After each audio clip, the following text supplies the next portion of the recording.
Bismillahirrahmanirrahim. Em nome de Allah, misericordioso, misericordiador. Louvado seja Allah, Senhor do Universo. E que a paz e bênção de Allah seja com o profeta Muhammad, sallallahu alaihi wasallam, com seus familiares, companheiros e seguidores, até o dia do juízo final. Amém. 24º dia de Ramadã, nossa 24ª aula.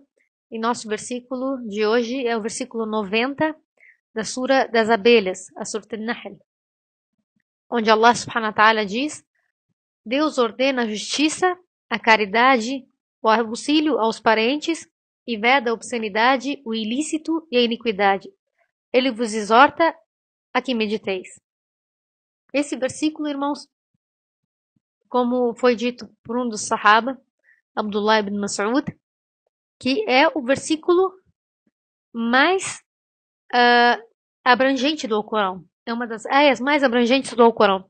Porque é como se fosse um resumo daquilo que Allah subhanahu wa ta'ala nos ordena e daquilo que Allah subhanahu wa ta'ala nos proíbe. Allah subhanahu wa ta'ala diz: Deus ordena a justiça, a caridade, o auxílio aos parentes. Vejam que o primeiro ponto que Allah subhanahu wa ta'ala colocou é a justiça. Vejam que a justiça, ela é a base da religião. A injustiça é, em começar, que a maior injustiça é a idolatria.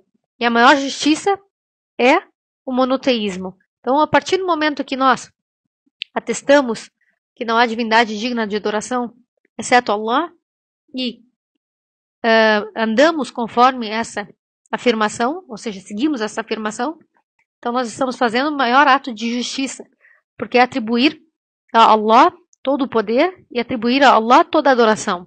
E a maior injustiça de todas é a idolatria. E vejam então que a justiça foi o primeiro ponto abordado por Allah nesse versículo, porque a justiça abrange tudo. Tanto a justiça com relação ao nosso Criador, como a justiça com relação às criaturas. Vejam que Allah subhanahu wa ta'ala, os profetas sallallahu alaihi wasallam, em diversos hadith, nos mostra a virtude daqueles que são justos. Allah subhanahu wa ta'ala disse num hadith Qudsi que ó servos meus, eu proibi a opressão para mim mesmo e eu fiz proibido entre vós. Portanto, não vos oprimis. Ou seja, não oprimam uns aos outros. Em outro hadith, o profeta sallallahu alaihi wasallam diz que Allah colocará em púlpitos de luz as pessoas que são justas em seu julgamento, em seus assuntos e com relação às suas famílias. Ou seja, são aqueles que foram justos em todas as suas decisões na vida, inclusive com relação à sua família. Então, essas são pessoas que serão honradas no dia do juízo final.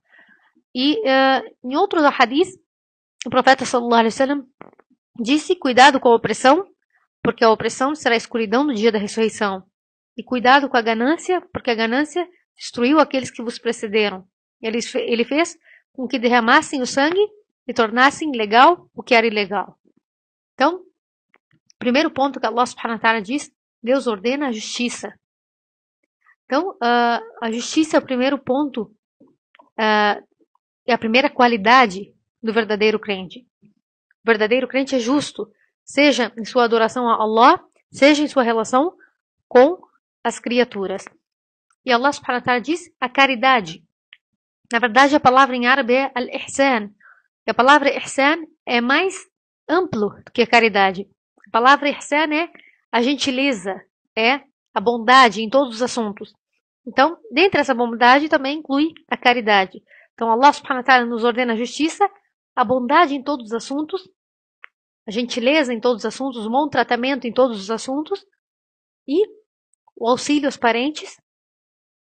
O auxílio aos parentes na verdade, significa que Allah nos ordena manter os laços de parentesco. Em vários versículos, Allah subhanahu wa ta'ala nos ordena manter os laços de parentesco. E em diversos hadiths, o profeta sallallahu alaihi wasallam nos mostra a gravidade daqueles que cortam os laços de parentesco.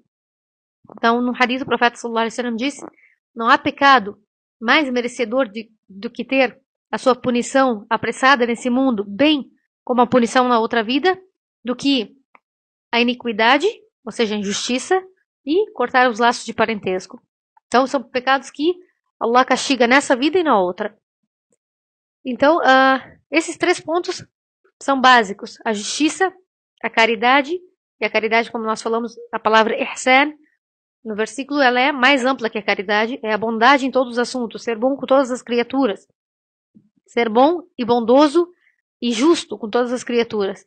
E o auxílio aos parentes, ou seja, manter os laços de parentesco. Manter os laços de parentesco, seja com ajuda, seja com bom comportamento. E depois vem as proibições. E veda a obscenidade, o ilícito e a iniquidade. Ou seja, a obscenidade, no caso aqui, se refere a todas as coisas que são proibidas. A obscenidade, todas as coisas proibidas são obscenas. Tudo aquilo que Allah subhanahu wa ta'ala nos proibiu são obscenidades. E o ilícito, na verdade, no versículo em árabe, a obscenidade é fahsha. Fahsha se refere a todas as coisas que são proibidas. O ilícito, em árabe, é munkar, que se refere, segundo o tafsir, às ações proibidas que são cometidas abertamente. Ou seja, então Allah subhanahu wa ta'ala, ele veda todas as obscenidades, e aqui inclui todas as proibições dele, e o ilícito, ou seja, todas aquelas ações que são proibidas e que são cometidas abertamente pelas pessoas que fazem, e a iniquidade. Então, a iniquidade nesse caso é a pessoa que ataca injustamente. Al-Baghi seria a pessoa que começa com a agressão. A pessoa que é iníqua, que é injusta e que começa com a agressão. Então Allah subhanahu wa ta'ala proíbe a obscenidade, o ilícito e a iniquidade. Então vejam que esse versículo, Allah encerra dizendo, ele vos exorta a que mediteis.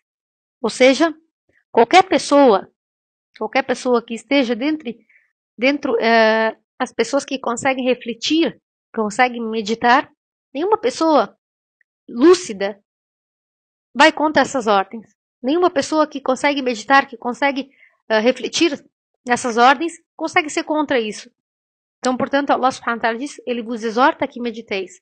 Ou seja, quem é a pessoa que irá ser contra a justiça, a caridade, o auxílio aos parentes? E qual é a pessoa que será a favor da obscenidade, do ilícito e da iniquidade? Portanto, as ordens de Allah subhanahu wa ta'ala são claras para aqueles que meditam.